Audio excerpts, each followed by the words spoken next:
Uma nova geração de navios encomendados por Hitler para destruir o inimigo no mar. Eles são imensos, poderosos, perigosos e maus.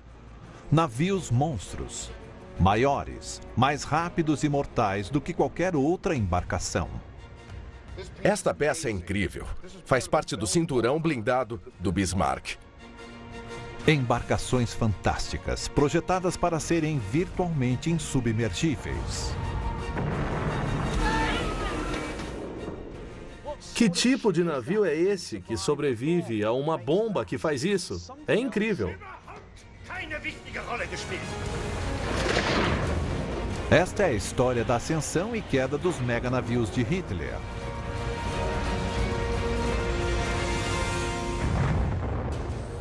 Os maiores projetos de construção da Segunda Guerra Mundial, ordenados por Hitler para garantir o domínio do mundo.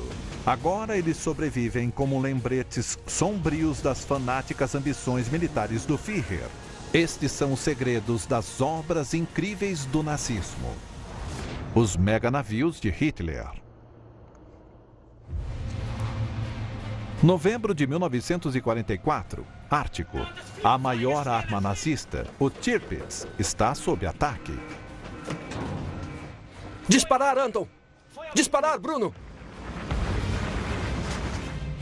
28 bombardeiros aliados lançam cargas de 6 toneladas.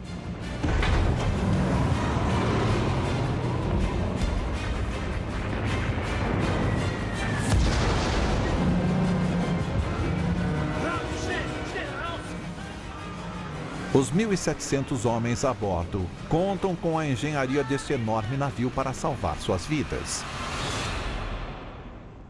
Os restos dessa batalha ainda jazem neste fiorde norueguês. Nossa! Esse é um pedaço de metal bem pesado. Só pode ter vindo do Tirpitz. É emocionante tocar nele. Num pedaço do navio que não existe mais. Esta é a prova física de que essa fera mitológica existiu. É uma maravilha. O arqueólogo de campos de batalha, Dr. Tony Pollard, está explorando o local do descanso final do Tirpitz. E pela primeira vez, câmeras documentais revelarão o que resta do meganavio de Hitler. Os restos do Tirpitz ainda estão no fundo deste fiord. Ele foi o último dos meganavios de Hitler, mas mesmo sendo um navio solitário, ele impunha uma ameaça de peso aos ingleses, e a Marinha Real fez dele seu alvo número 1, e não se detinha diante de nada para caçá-lo. A história dos meganavios de Hitler começa mais de 4 anos antes do início da Segunda Guerra Mundial. Em 1935, a Alemanha nazista está em ascensão e Hitler tem planos para dominar o mundo. Ele está fortalecendo suas forças armadas, mas sua maior fraqueza está no mar. A marinha de Hitler é apenas uma fração do tamanho da de seus rivais europeus. As limitações ao tamanho da marinha alemã remontam ao Tratado de Versalhes de 1919, fim da Primeira Guerra, quando a máquina militar da Alemanha é maciçamente reduzida. O motivo disso é garantir que a Alemanha não fará a mesma coisa de novo. Mas claro, quando Hitler sobe ao poder em 1933, ele começa a violar esse acordo. E os aliados não têm poder para evitar tudo isso. Hitler quer uma marinha que mostre ao mundo o poderio extremo do Terceiro Reich. Mas fazê-lo enxergar a realidade será uma difícil tarefa. A compreensão de Hitler da marinha era muito limitada. Ele gostava de pensar em si mesmo como um grande líder militar, mas na verdade seu treinamento militar se resumia aos seus feitos na Primeira Guerra, quando ele conseguiu chegar a cabo. Questões navais, não. Ele não estava sintonizado nisso. O homem a quem Hitler apela é o almirante Erich Rieder, um veterano da estratégia da batalha naval. Hitler conta com ele para revolucionar a marinha alemã. Mostre-me o que tem aqui e como preparou. Hitler imaginava que qualquer guerra futura seria parecida com sua experiência da Primeira Guerra, onde grandes números de navios pesadamente armados e blindados, navios de superfície, disparavam um contra o outro, arremessando bombas em grandes extensões de oceano, vendo quem conseguia afundar quem. Não seria mais complicado que isso. O plano de Hitler requer os maiores couraçados que o mundo já viu.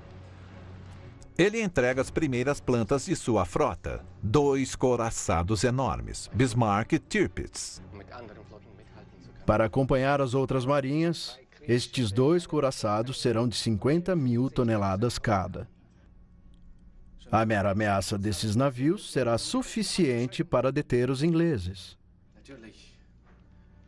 caso seja necessário. O Tirpitz e o Bismarck, 2 dos maiores couraçados que a Alemanha construiu na década de 1930, eram maiores do que qualquer coisa que os ingleses e os franceses tinham. Bismarck e Tirpitz são tão grandes que poucos estaleiros têm estrutura para construí-los. Um é o Blohm & Voss, em Hamburgo.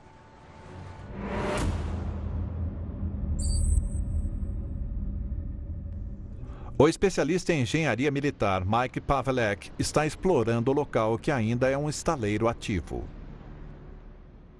Embora esteja totalmente coberto hoje, este é o ponto exato onde nós estamos, Carreira 9, onde Blohm e Voss construíram o Bismarck.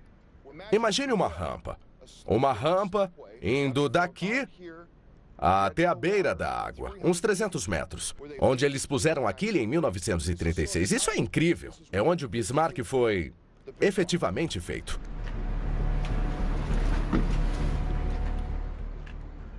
Uma verdadeira floresta de vigas de aço e gruas povoavam a rampa. Elas agiam como uma espécie de andaime enquanto peças eram trazidas para construir o navio. Algo bem parecido a um hangar aberto. Ambos os navios terão mais de 240 metros de comprimento, cerca de 37 metros de largura e 18 andares de altura. Até hoje, há remanescentes de sua construção. Esta peça é incrível.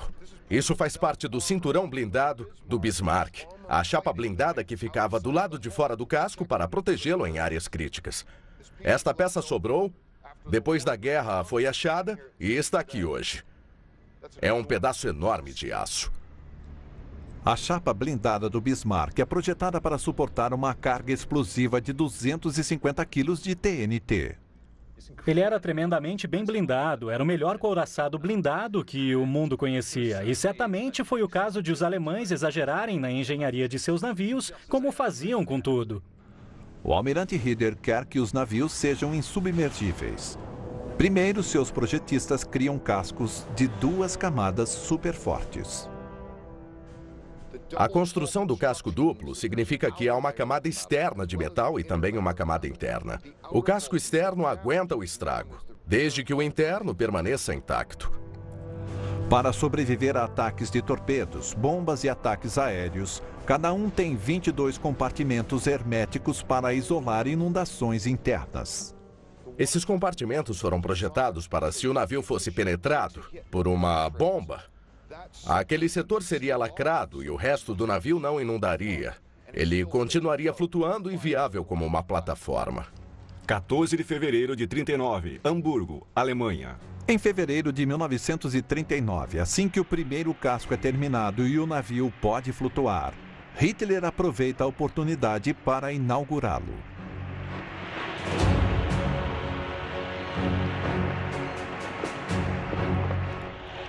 $60.000 espectadores comparecem para ver o batismo do primeiro meganavio de Hitler. Com este desejo ardente, o povo alemão recebe o novo couraçado Bismarck. Pelo comando do Führer e do chanceler, eu te batizo Bismarck.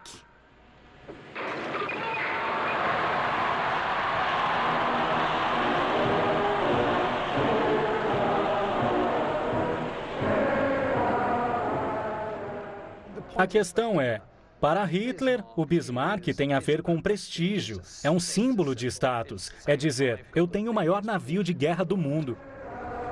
6 semanas após o lançamento do Bismarck, Hitler lança sua segunda superarma. o Tirpitz. Eu te batizo Tirpitz.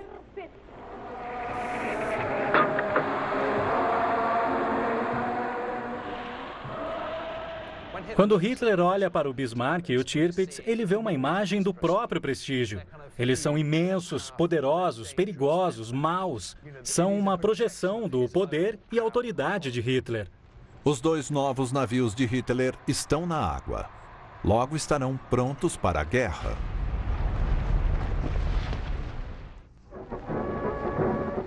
Hitler está encantado com o progresso de sua nova estratégia naval. Mas o Bismarck e o Tirpitz são apenas o começo do plano de Hitler para a nova marinha alemã, algo que ele expressa em um manifesto conhecido como Plano Z. O Plano Z, com as embarcações, era um plano para aumentar bastante a marinha alemã. Hitler, com este plano, pensava em fazer da marinha um meio de dominar o mundo. Em termos de embarcações, o Plano Z era uma série de versões maiores e melhores do que o Bismarck e o Tirpitz. O primeiro era o H-39, com cerca de 60 mil toneladas e 265 metros de comprimento, com canhões ainda maiores. Maior ainda, o H-42 pesa mais de 90 mil toneladas e tem mais de 300 metros de comprimento. E o último, o H-44, que era gigantesco, 155 mil toneladas, mais de 400 metros de comprimento, com canhões de 508 milímetros de diâmetro. Ponha isso em perspectiva. Provavelmente o maior canhão que os aliados estavam usando na Segunda Guerra era de 210 milímetros. Então estamos falando de algo absolutamente enorme. O custo total estava estimado em mais de 33 bilhões de Reichsmarks. Mas, no final, a Alemanha teria a marinha mais potente do mundo. A Alemanha deveria ser a maior potência na Terra e, portanto, simplesmente precisava também não só das maiores edificações, mas também dos maiores couraçados como símbolo de poder da força da Alemanha. Mas nem os maiores estaleiros de Hitler têm a infraestrutura para acomodar embarcações desse tamanho. Esta é a maior doca seca que eu já vi na vida. A solução nazista é construir o Elbe 17. Localizada a curta distância de onde o Bismarck está sendo acabado em Hamburgo, é uma das maiores docas secas jamais construídas. Tem 350 metros de comprimento, 60 de largura e 14,5 de profundidade. O navio atrás de mim é um bom exemplo do tamanho e da escala dos navios que Hitler queria construir na Segunda Guerra. Hitler concede a Hitler recursos ilimitados para acelerar a expansão naval, mas com uma condição. Ele quer os novos navios depressa. Não posso terminá-los antes de 1948. Não tem como, mein Führer.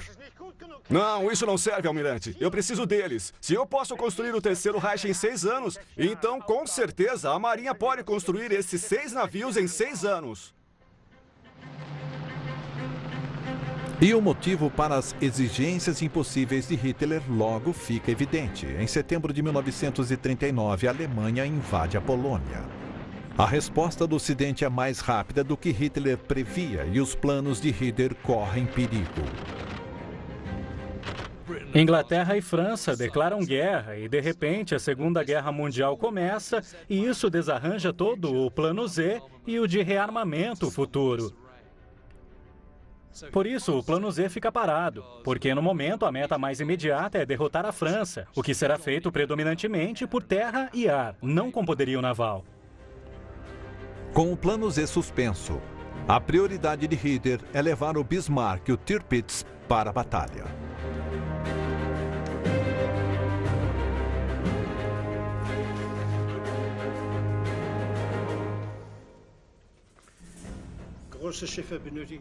Navios grandes pedem canhões grandes. Se os ingleses têm os de 38 centímetros, o Bismarck tem de ter. Não podemos ter navios menores em qualquer aspecto. Hitler exigia canhões maiores por uma razão muito simples. Com isso, você pode superar seu inimigo. Então, se o inimigo pode disparar uma cápsula a 20 quilômetros e você 22, então você tem uma vantagem de 2 quilômetros para não ser atingido. Verão de 1940 e as batalhas terrestres de Hitler são um sucesso. A Alemanha nazista controla quase toda a Europa Ocidental. Boa notícia para Hitler: 10 meses após ser adiado, o Plano Z pode ser retomado. Sobrava apenas um inimigo da Alemanha na Europa, que era a Inglaterra. E como ela era uma potência naval, esta era a chance de Hitler para retomar seu Plano Z. Construir uma frota alemã grande e poderosa para pressionar a Inglaterra e então derrotá-la. Com mais de 80 couraçados e 500 U-boats, podemos derrotar qualquer marinha do mundo.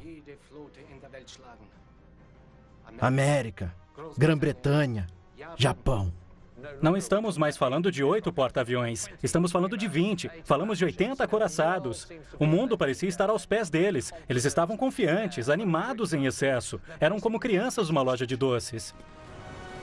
O Plano Z volta quando o primeiro mega navio de Hitler está pronto para ser lançado ao mar. A batalha pelo Atlântico começava a acontecer e, finalmente, o Bismarck estava pronto. Um couraçado imenso, o maior do mundo, com enorme poder de fogo. E também havia uma sensação de confiança de que ele sairia pelo Atlântico e causaria um impacto enorme. Em 18 de maio de 1941, o Bismarck parte em sua missão inaugural sob o comando do almirante Lütjens. Com o codinome Exercício Reno, sua tarefa é atacar os comboios que fornecem à Inglaterra os materiais essenciais para que ela continue a lutar. 23 de maio de 1941, Estreito da Dinamarca, Atlântico Norte. Quando o Bismarck partiu, os ingleses estavam decididos a afundá-lo. E não só porque eles temiam seu potencial como arma, mas também porque sabiam que ganhariam prestígio se o afundassem. Logo, Bismarck está sendo perseguido por navios da Marinha Real, liderados pelo HMS Hood, o orgulho da frota britânica. Reportando ao comandante, navio pronto para a batalha.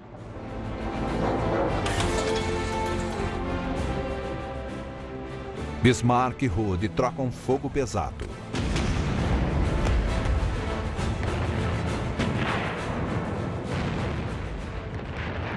Este filme alemão mostra os enormes canhões de 381 milímetros do Bismarck disparando contra o Hood de uma distância de cerca de 15 quilômetros.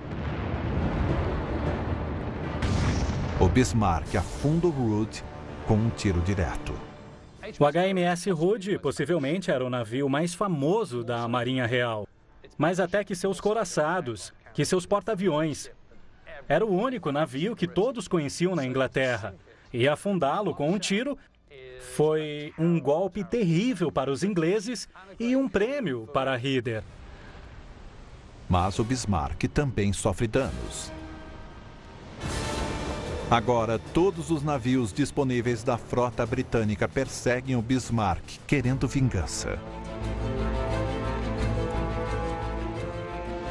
2 dias depois, aviões do porta-aviões inglês Ark Royal interceptam o mega navio de Hitler, que é alvo de torpedos de 457 milímetros, pesando 725 quilos. Um acerta o alvo. O torpedo atingiu o calcanhar de Aquiles do Bismarck. Ele explodiu na sala de pilotagem, na popa da embarcação, e ela foi inundada, o que travou o leme do Bismarck, e dessa maneira foi selado o destino da embarcação. Na Alemanha, Raeder recebe a notícia que o Bismarck está condenado, pois Lütjens ordena que seus homens lutem até o fim. Envie isto ao almirante Lütjens. Nossos pensamentos estão com você e seu navio. Nós desejamos sucesso em sua luta desesperada.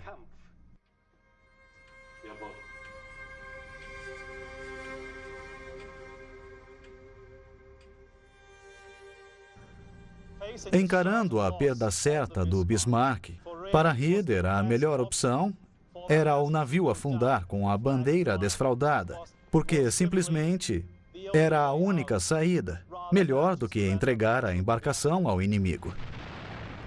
Em 27 de maio de 1941, após quase 2 horas de bombardeio contínuo, o maior couraçado de Hitler afunda em sua primeira viagem. Quase 2.000 marinheiros são perdidos. Para Hitler, é um desastre de propaganda e ele responsabiliza pessoalmente Raeder como chefe da marinha. É inútil ter um navio como o Bismarck no fundo do mar. Qual a utilidade de ter um navio importante como este? Diga-me! Eles são totalmente inúteis! Só venceremos a guerra no mar com ousadia, mein Führer. Como assim ousadia? Com quem pensa que está falando? Hitler perdeu a fé em Raeder e seu plano Z. A classe H de navios é cancelada e todos os materiais desviados para a construção do U-Boats. Mas Hitler ainda tem um mega navio à sua disposição. Ele manda o Tirpitz assumir uma posição estratégica na Noruega.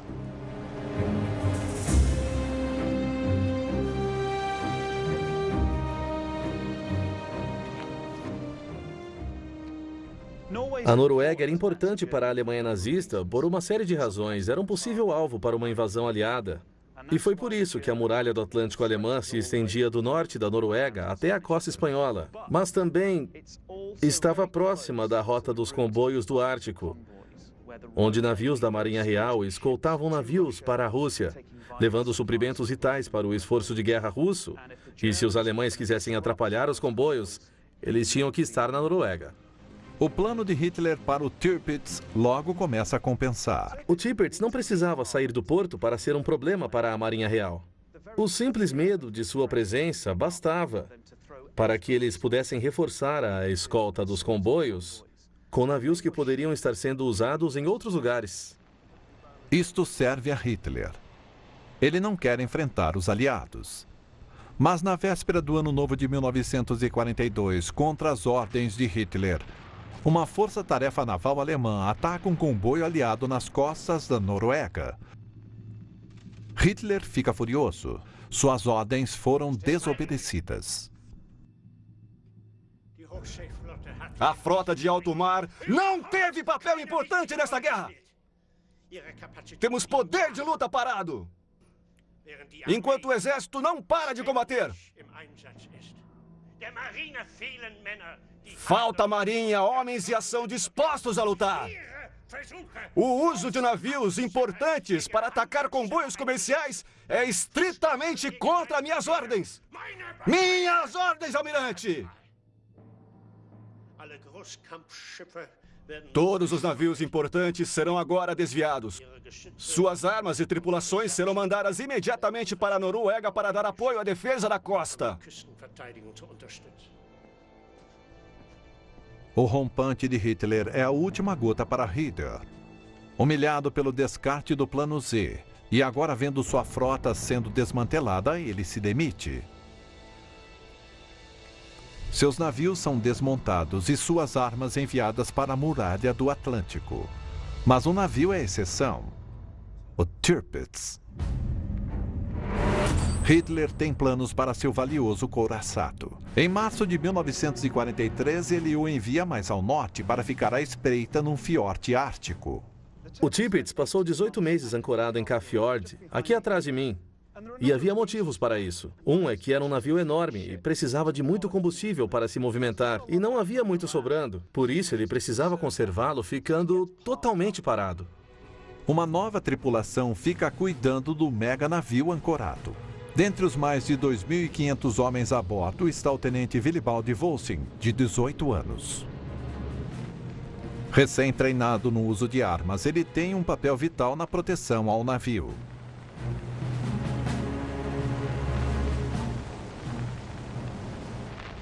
Em Kafjord, o Tirpitz está à espreita, como um dragão na toca.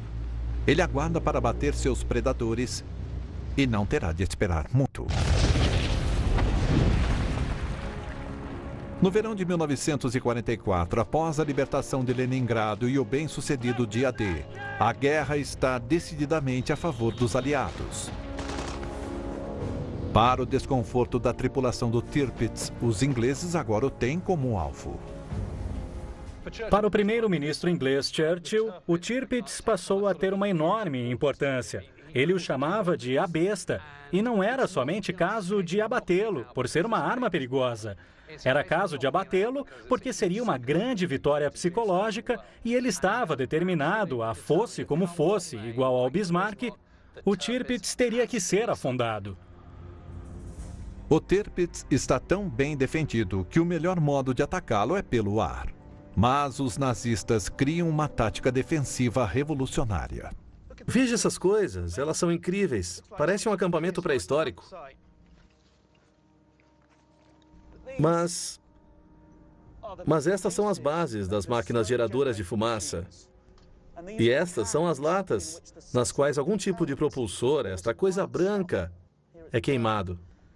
Isso bombeia nuvens de fumaça branca, densa. A ideia para os alemães era ocultar com elas o navio no fiord dos bombardeiros inimigos. Esse espaço, que é imenso, poderia ser preenchido pela fumaça em menos de 10 minutos. Mas há um problema. Tudo bem usar recipientes de fumaça e ficar cercado por uma nuvem enorme para seu inimigo não ver você. Mas o ruim é que você também não enxerga o inimigo. Para evitar ficarem cegos com a fumaça, os nazistas exploram o terreno irregular do lugar. O que os alemães fizeram, então? Colocaram baterias antiaéreas nos penhascos, acima da fumaça. Assim podiam ver as aeronaves inimigas. E bem aqui está uma mureta circular irregular, feita de pedra. Mas em cima, vemos que tem concreto. Ou seja, as armas ficam numa base. E também podemos ver uma base aqui, nesse recesso circular. Mas aqui nesse ponto, a localização é ideal. Tem uma visão incrível naquela direção e naquela. Você via os bombardeiros inimigos chegando de longe. E há diversas delas aqui. Tem uma aqui, uma ali e uma mais atrás. É uma pequena fortaleza. O lugar está fortemente protegido, protegendo o navio lá embaixo. 15 de setembro de 1944, Yagonik, Rússia. Em setembro de 1944, 2 esquadrões de Lancasters, inclusive os Dambusters, famosos por suas lendárias incursões na Alemanha um ano antes, partem de uma base de reabastecimento no noroeste da Rússia. 21 deles carregam uma nova arma. A Tallboy era uma bomba projetada pelos ingleses para penetrar alvos como bunkers de concreto ou o convés de um navio. Quando ela era lançada, ela podia atingir velocidades quase supersônicas quando atingiam o solo. A bomba de 5.000 quilos era absolutamente devastadora. Era a arma perfeita para se usar contra o Tirpitz.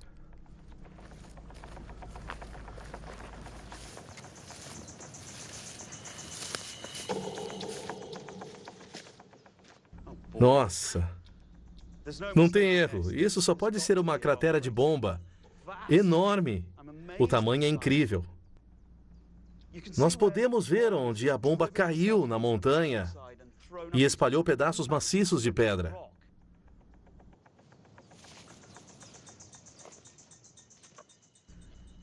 Nossa! Caramba! Nossa! Isso é um fragmento de bomba. E... quer saber? É o maior que eu já vi. É fenomenal. Espantoso. Olha o tamanho disso. Aço sólido. Veja. Ele se curva sob a rocha. E sua espessura é igual ao comprimento dos meus dedos. É de uma Tallboy. Isso nos diz que a cratera foi feita por uma tal boy. E elas só foram usadas uma vez aqui, durante a Operação Paravane, em 15 de setembro de 1944. Que incrível! K-Fjord. No Tirpitz, as sirenes dão o sinal da aproximação de bombardeiros.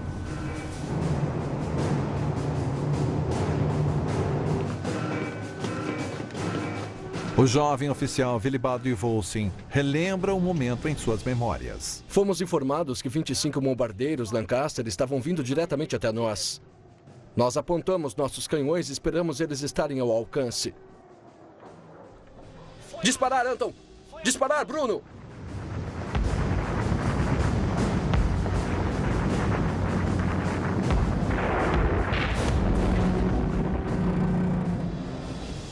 A fumaça usada como defesa enche o fiord e começa a encobrir o navio. Do convés do Tirpitz, os canhões desencadeiam uma barreira de fogo, enquanto a primeira leva de Lancaster entrega sua carga mortal.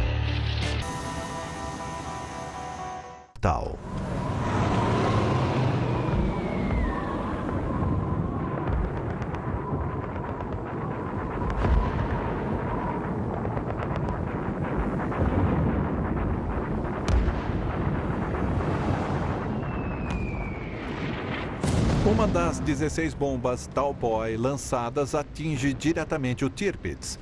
Willibald Volsing se recorda do impacto. A bomba perfurou toda a frente do navio, mas ele continuou na superfície.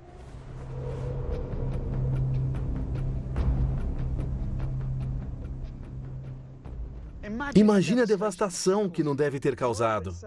Ela passou pelo convés e foi até o fundo, abrindo um buraco de 12 metros na lateral. Tinha água jorrando de todo lado, homens mortos em toda parte. Mas o fato é que ele não afundou, só foi muito danificado. Que tipo de navio é esse que sobrevive a uma bomba que faz isso? É incrível. A fantástica engenharia do meganavio o salva. Os compartimentos herméticos e o casco duplo evitam que afunde. Mas internamente, o dano é catastrófico. Ele não podia ser consertado, não servia mais, só para ser uma plataforma flutuando e nada mais além disso. Seus dias de navegação tinham acabado. Mas os ingleses não sabem que o Tirpitz está fora de ação. Para eles, o navio ainda é uma ameaça. E para os nazistas, vale a pena salvá-lo por isso. Engenheiros tapam um buraco gigante no casco. E com a guerra indo mal para os nazistas, o Tirpitz navega para o sul para proteger o porto estratégico de Tromsø. Para proteger o navio deles, os alemães levantaram um banco de areia para ele ficar seguro. Caso o navio seja atingido de novo, ele vai assentar na areia e não afundar. E o Tirpitz se torna parte da muralha do Atlântico. Os nazistas podem pensar que agora o Tirpitz é insubmergível, mas eles cometeram um erro crucial. Ele se colocou diretamente no alcance dos bombardeiros da RAF, que operam a partir da Escócia, e o meganavio nazista é seu alvo número 1. 12 de novembro de 1944, Losemount, Escócia. Decididos a terminar o que começaram, os esquadrões britânicos partem em outro ataque ao Tirpitz.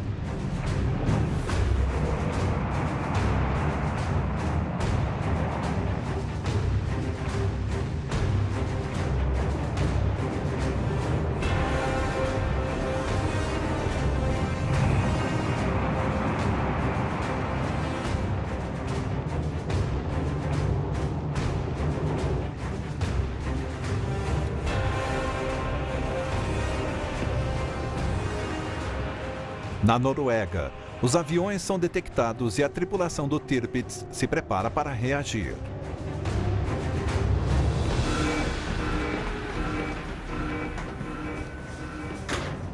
Todos estavam em posição quando os bombardeiros nos sobrevoaram, mas havia um problema com o sistema automático de disparo. Não conseguimos rastrear os aviões com os canhões e erramos os tiros. Não abatemos uma aeronave sequer.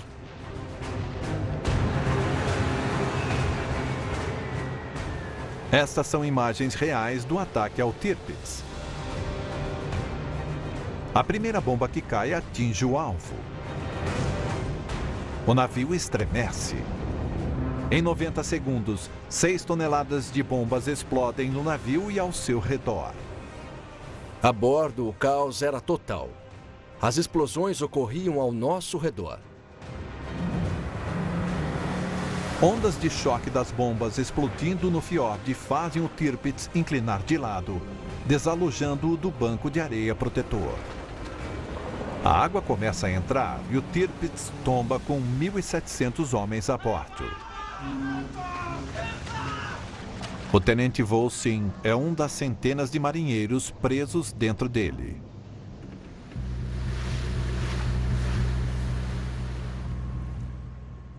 Estamos no ponto exato onde o Tirpitz virou em 1944.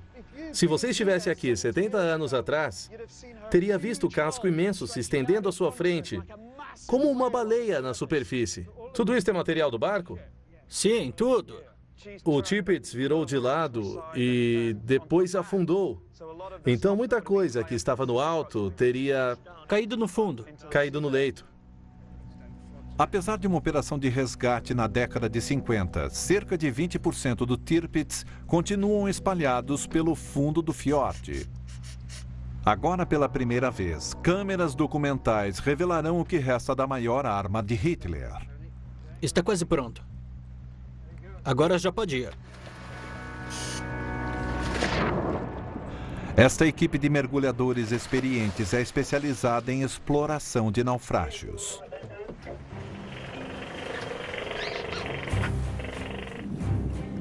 Hoje, nada será retirado dos restos do navio.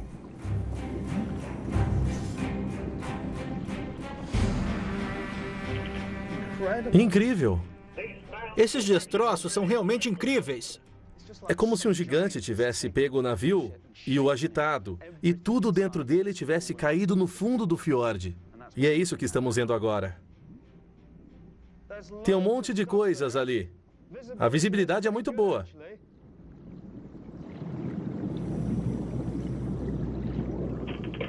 Este é um canhão antiaéreo de 20 milímetros.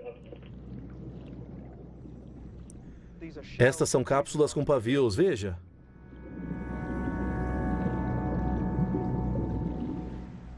Incrível. Essa é a parte pontuda de um dos projéteis disparados pelo navio. Canhões enormes. O alcance deles era de 30 a 50 quilômetros. Armas incríveis. O navio tinha 8 assim. Isso é cordite. São pedaços de cordite.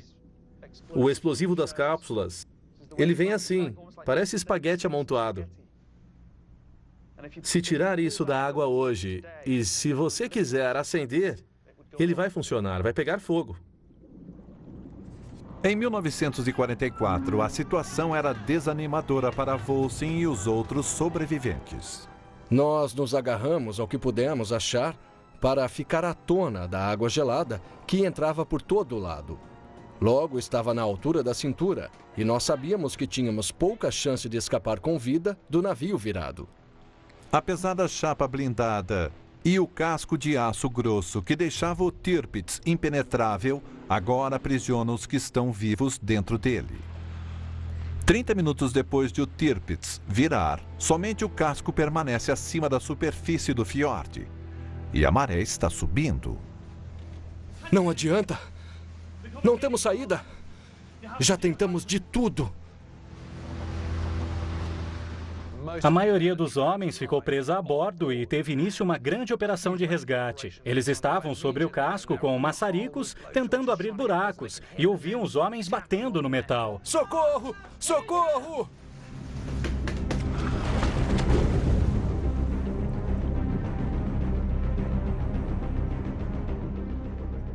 Eu não fazia ideia que tinha tanto material aqui.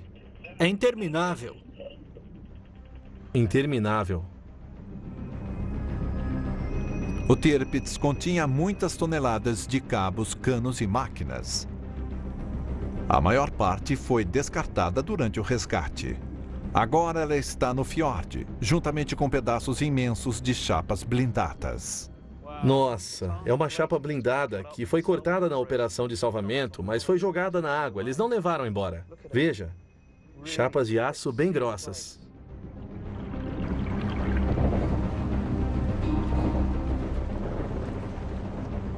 Cortar o aço era a única chance de salvar os homens presos lá dentro. Vamos sair dessa. Ei! Estamos aqui! Tem alguém aí? Socorro! Eles tentavam desesperadamente mandar sinais para os camaradas lá fora. Eles batiam contra as paredes do navio. Dos 1.700 membros da tripulação a bordo do Tirpitz, quase 1.000 morreram.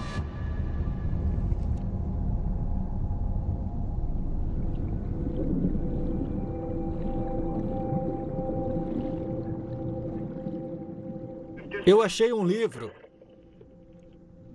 Fantástico. É inacreditável. Dá para ler perfeitamente. Parece que está aqui há 2 dias.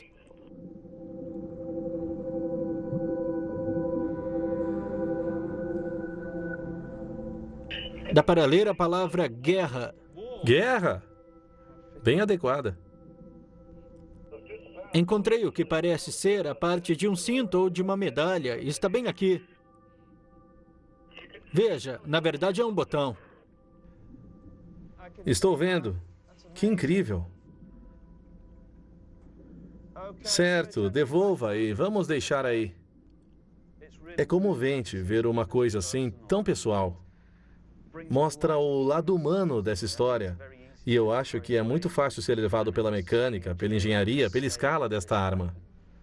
É o que este navio é. Mas tem um lado humano da história, relacionado a homens, indivíduos, pessoas, a vida e morte.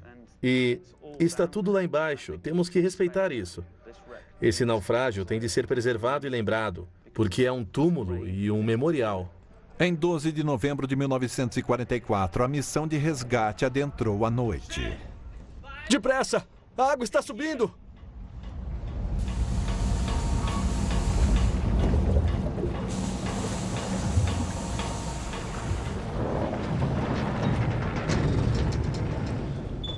Graças a Deus!